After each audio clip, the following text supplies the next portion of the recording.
talked a little bit about this being the 7th year. If you had it, I've been to more than 7, and I can tell you that the last 6 or 7 years have really come quite a ways from the ones initially we had in the PAC back in those days. I also want to talk with you as a member of the NCAA Division III Football Committee, which I am on. Bob's also one of our members on that committee too, the local member. And so I serve and get to sit there that final night when the decisions are made as to who gets in the playoffs. And 2 years ago, that phone call went till 4:45 in the morning, which is not much fun, because you usually just sit there and go, yes, yes, yes, yes.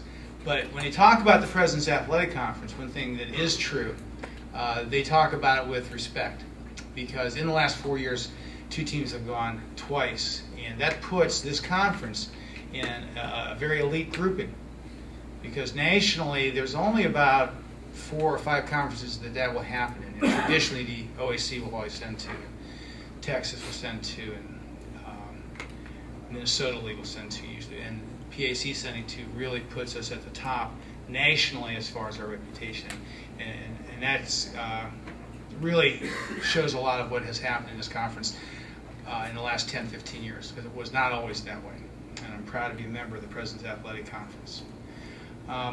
Grove City College, yeah, obviously I'm happy to be there. Stayed a couple of years. It's a great place, it really is. Truly, I believe that with all my heart. We're very blessed in the facilities we have and the people we have. You know, the facilities are really nice, but people make an institution. And in our case, our athletic director here, Don Lyle, which is a great friend of mine for a long time, and great support, and our president, Dick Jewell, who's also a friend of ours for quite a while. And that's a really great combination, because those 2 people make a huge difference in any program, and they really have helped our program tremendously. We feel the last 3 years we've made progress every season, and we look forward to this season. You know, wildly excited about this season until I heard what everyone else said.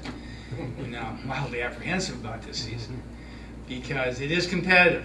It is very, very competitive. But you learn a long time ago, if you're going to be in this profession for any length of time, that you better just focus on what you can do and who you have, and you can't worry too much about what the other people are doing or who they have, because that just drives you crazy, keeps you up late at night, and makes things less than pleasant. So thinking of what we have, you know, we are very positive, very optimistic.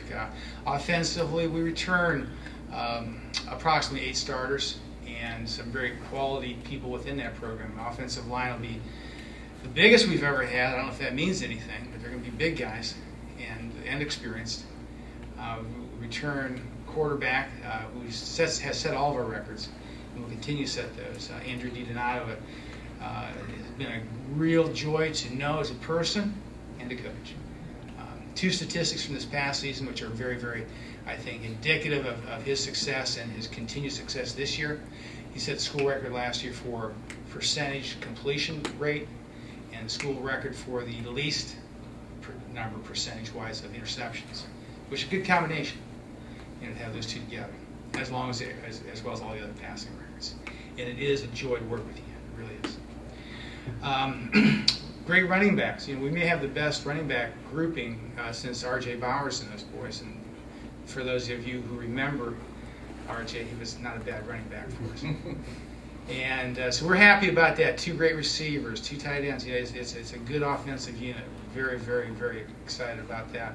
Defensively, we returned about 8 starters. Corner, free safety, strong safety, nose tackle, who played well as a freshman last year coming back, inside linebacker, defensive tackle, and Tony Clark, also one of our captains, who was a D3 regional All-American, and you know, just a real solid unit there.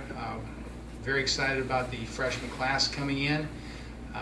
Hopefully none of them will be able to start because the upperclassmen won't be so good, but there are several there that could play if we need them, and that's essential because, as has been mentioned before, injuries are something that we try to avoid, but are a part of the game no matter what, and so you know, we have to be ready to face those situations. Special teams, we return our kicker and our punter from last season, both of which were all conference in one capacity or another. So again, you know, we're happy there.